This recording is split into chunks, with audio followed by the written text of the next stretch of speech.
Pessoal, bom dia, tudo bem com vocês?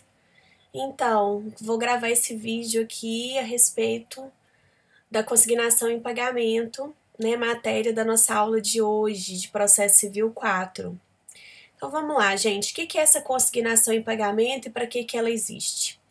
Quando nós estudamos a respeito do direito das obrigações, nós vimos o seguinte, que o devedor ele tem o direito e o dever de pagar e o credor ele tem o direito e o dever de receber, né?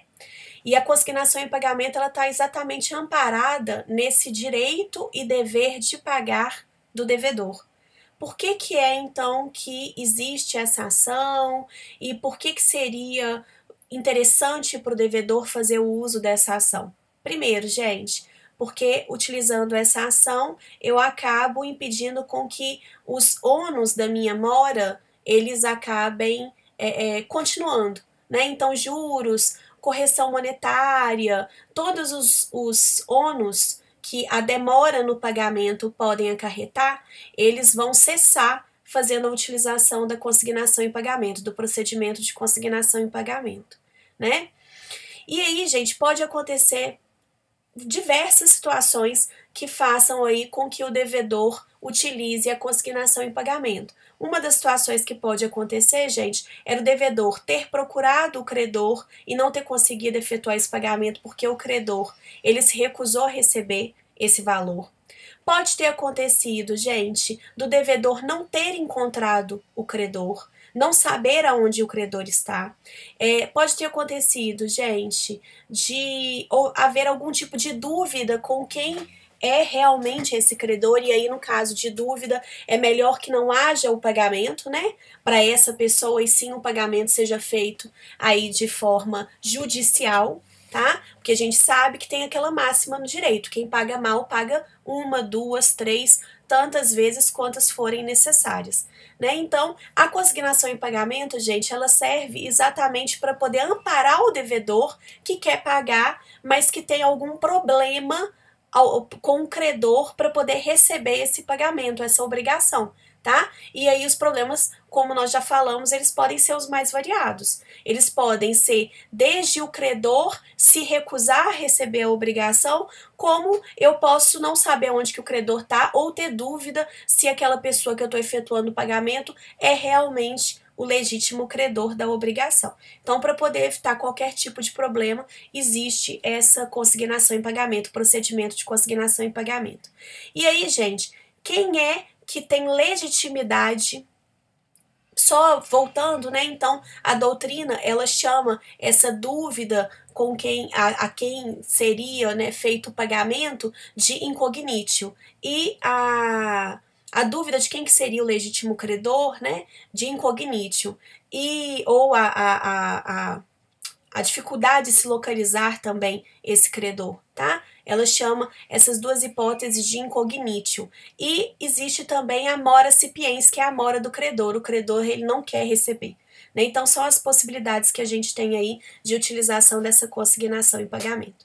E aí, quem é que pode fazer a utilização da consignação em pagamento? Quem tem legitimidade ativa na consignação em pagamento? O devedor, sem sombra de dúvidas, e o terceiro interessado. O que é o terceiro interessado?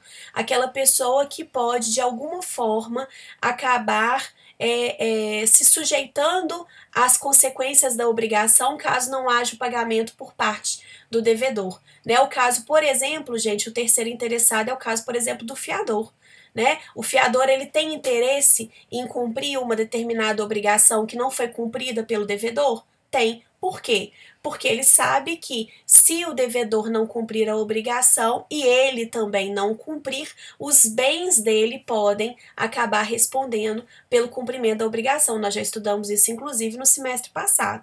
E aí, quem tem legitimidade passiva? A legitimidade ativa, a gente já falou que é do devedor ou do terceiro interessado. E quem tem legitimidade passiva? Quem é que, no caso, pode sofrer a consignação em pagamento? O credor, tá? Então, assim, é interessante, gente, que diante de uma peça, diante de uma situação prática, envolvendo a consignação em pagamento, que vocês coloquem, anotem no cantinho da peça, se vocês estiverem fazendo, por exemplo, uma prova, né? Anotem que o credor, ele, nesse caso, ele é réu na ação, tá? Porque a gente está muito acostumado a ver o credor sempre como autor, ele cobrando, né? A gente vem também de um semestre que nós estudamos aí a parte toda de execução, então a gente tem esse costume de ver o credor sempre ali, gente, naquele querendo buscar o pagamento, e dessa vez, na verdade, ele é réu na consignação em pagamento. Então, quem é autor é o devedor ou o terceiro interessado, né? E quem é devedor, quem é no caso réu, é o credor, tá? Então tome muito cuidado com isso. Ah, professora, e o terceiro não interessado, ele pode efetuar o pagamento? Pode, desde que haja expressa autorização do devedor. Né? A gente sabe, gente, que para que esse terceiro não interessado efetue o cumprimento de uma determinada obrigação, isso é um conceito que vocês já estudaram lá no direito das obrigações, é necessário que o devedor expressamente autorize esse pagamento, tá? Então, ele pode vir, sim, a fazer parte do polo ativo da ação, movendo a consignação em pagamento, desde que haja uma autorização expressa do devedor nesse sentido. Ok? E o importante é vocês verem que o credor, nesse caso, é réu, tá? Então, muito cuidado com isso, gente. Eu vejo muitos erros como esse na prova, tá? Então, tomem muito cuidado com isso. Bom, a gente já sabe, então, a respeito da questão da legitimidade ativa, que eu havia colocado para vocês no material que eu disponibilizei para vocês no sistema acadêmico, né? E aonde que é que eu vou realizar esse procedimento de consignação em pagamento? Via de regra, gente, é no domicílio do devedor, tá? Em regra, gente, as dívidas, elas são quesíveis ou queráveis, tá? Ou seja, né, o pagamento, ele se dá no domicílio do devedor. É só vocês lembrarem do Chaves, né? Lá e do seu Barriga. O que acontecia com o seu Barriga e o seu Madruga? O seu Barriga, ele ia atrás do seu Madruga para poder receber o aluguel, não ia? O seu Madruga era o devedor e o seu Barriga era o credor. Ele ia atrás do seu Barriga, do seu Madruga, para poder receber o aluguel. Então, aqui a regrinha é a mesma, tá, gente? É no domicílio do devedor, em regra, ok? A dívida, ela é quesível, tá? Lembra lá, então, do seu Madruga e do seu Barriga, tá? Seu Madruga indo atrás... Ó, desculpa, gente. Seu Barriga indo atrás do seu Madruga, né? É importante a gente lembrar disso. Seu Madruga ficava lá quietinho na casa dele, esperando o seu Barriga para poder cobrar o aluguel, porque o seu Madruga, ele era devedor e o seu Barriga era credor, tá? Então, em regra, domicílio do devedor. Excepcionalmente, se o título dispuser nesse sentido, gente, a dívida, ela vai ser o que a gente chama de portável ou portable. E aí ela deverá ser paga no domicílio do credor. Mas isso é uma excepcionalidade, tá? Mais uma vez eu destaco aqui. A regra é que a dívida seja paga no domicílio do devedor, ok? Excepcionalmente, se a gente tiver uma disposição dessa em contrário, aí sim a dívida vai ser paga no domicílio do credor, ok? Se for entrega de coisa, gente, né? Aí a gente tem que diferenciar se é coisa móvel ou coisa imóvel, tá? A regra é que a consignação seja realizada no local aonde a coisa está, tá? Ou no foro de eleição, que foi feito ali pelas partes quando assinaram, por exemplo, um contrato, ok? Mas a regra é no local onde a coisa está ou no foro de domicílio eleito pelas partes. E aí, muita atenção, gente. Não cabe, em hipótese alguma, consignação em pagamento dentro de obrigação de fazer, tá? Obrigações de fazer não comportam o procedimento da consignação em pagamento, nem da consignação em pagamento extrajudicial, que é o tema da nossa aula de hoje, e nem da consignação em pagamento judicial. Não cabe consignação em pagamento em obrigações de fazer. É muito importante a gente destacar isso, porque isso causa dúvida em vocês. Já vi diversos erros desses em prova, então tome muito cuidado com isso, tá? Bom, e aí como que se dá então o procedimento da consignação em pagamento extrajudicial, que é o tema da nossa aula de hoje? Gente, é um procedimento super simples, tá? Não precisa de advogado. O que vai acontecer é o seguinte: o devedor, né? Ou o terceiro interessado, enfim, tá? O devedor, via de regra, ele procura um banco oficial onde houver. O banco oficial, a gente sabe que a gente trabalha com o Banco do Brasil ou com a Caixa Econômica Federal, né? Via de regra, na esfera estadual, o banco oficial é o Banco do Brasil. Então, o devedor, ele procura o Banco do Brasil, tá? O banco oficial onde houver, e ele procura lá, dentro do banco, o gerente fala: olha, eu gostaria de fazer uma consignação em pagamento. O gerente, então, ele vai agir amparado por uma resolução do Banco Central, ok? E vai pedir, então, os dados do credor para o devedor, que está lá na frente dele. Vai falar assim: olha, me passa, então, por gentileza, né, os dados da pessoa que você quer que receba esse pagamento.